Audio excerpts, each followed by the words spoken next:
Fears of the rapid rise of artificial intelligence often overlook the devastating and more immediate impact of this technology on women. That's the focus of Laura Barone Lopez's conversation tonight.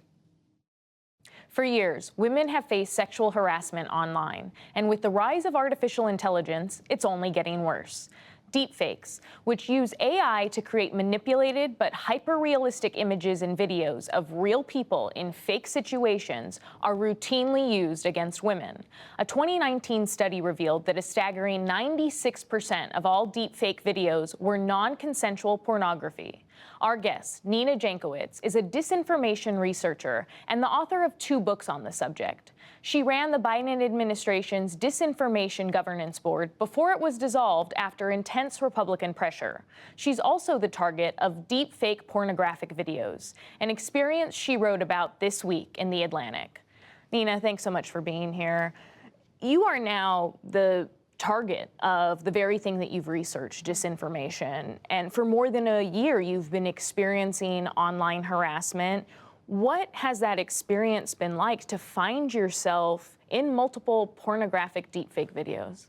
Well, Laura, I think some people might be surprised to find out that it didn't shock me. I've written about this and written about online abuse writ large for many years, and frankly, I was surprised it took me this long to find these videos. I got a Google alert a couple of weeks ago when I woke up in the morning. These basically just track news mentions of me, and there was a deepfake porn website that had tagged me and my image, and there were a couple of videos on there. And frankly, it's not even in the top 10 worst things that have happened to me over the past year plus, and that kind of gives you a picture of what it's been like to be the face of a nationwide harassment campaign. And what has the impact been on your career from this online harassment? Well, you know, it's exhausting, and that's exactly the point. The point is to make you not want to speak out, to make you not want to stand up for the truth, to just retreat into anonymity online. And I think that's something that I've really pushed back against. I know that there are women that look up to me. There are women who I don't want to have to go through this in the future. And so I am making a point of drawing attention to this despicable behavior, whether it's deepfake porn or violent threats or just the incessant harassment that women like me are on the receiving end of. You know, I've had to get a restraining order against a stalker that I have. I've been named in extraneous lawsuits. It's all taken a lot of time.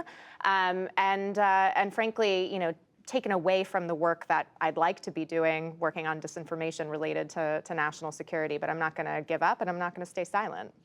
And women like Hillary Clinton and Greta Thunberg have been subjects of these deepfake pornographic videos. When you recently researched one well-known website where people post these videos, you found that there was only one video of former President Donald Trump, but pages of videos sexually explicitly depicting his wife Melania and daughter Ivanka. Are women the usual targets of these deepfake pornographic videos? Yeah, I think that's a really important point to make. You know, these models are trained on women's bodies. So even if you feed a male image into the kind of face swap tools that exist, it's not going to work as well because they have been created by men for the purpose of either demeaning women or, you know, pleasuring themselves, and it just doesn't work as well on men's bodies, and that's why we see that 96% figure of non-consensual pornographic videos of women. I think is an important point to make. And AI has made these videos more convincing, but even poorly edited videos known as cheap fakes can prove equally damaging. What's the motive here?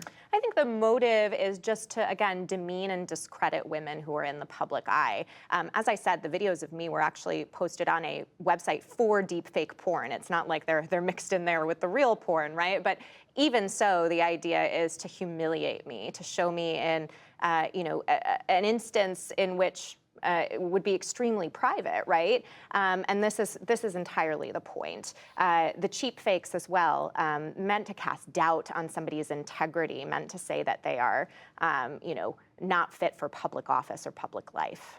And you've spent a lot of time on these forums where you can actually see, watch the people interact that are posting these deepfake videos. What did you see on those forums? The men are very concerned about their own privacy. They don't want to be found out for making these videos, but they're not concerned about the privacy of the women that they're making videos of. They say if you're a public figure, if your image is out there, then they have the right to make this this art, as they call it. And I don't believe it's art to put somebody in an image that they've not consented to, again, in their most private moments. What recourse do women have who find themselves in these pornographic deepfake videos, and have there been any instances of the people posting these being held accountable? So there's a patchwork of state-level laws in the United States that do hold the distributors of deepfake pornography to account if you can find out who they are. But that is very difficult to do. So when a woman like me finds herself in a deepfake video, what you've got to do is see if you can find out who it is. If they happen to be in your state and in your jurisdiction, then you might be able to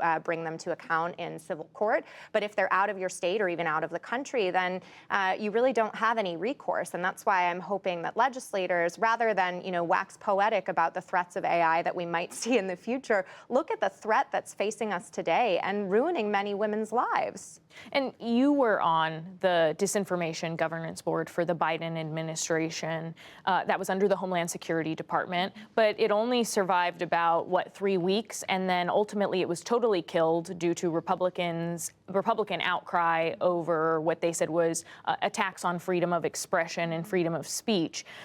Did the administration make a mistake by dissolving that board? I absolutely think the administration made a mistake by dissolving the board. And Laura, I will push back a little bit. It wasn't Republican outcry. It was lies and disinformation about the board and about me and my positions on how to fight disinformation. People said that I was going to be censoring American speech. I would never do any such thing. I've stood up my entire career for people under real freedom of expression threats in places like Russia, Belarus, Ukraine. I would have never taken a job that had anything to do with censorship. And frankly, it's been proven by public documents now that the board never had anything to do, nor any capacity to do anything with censorship.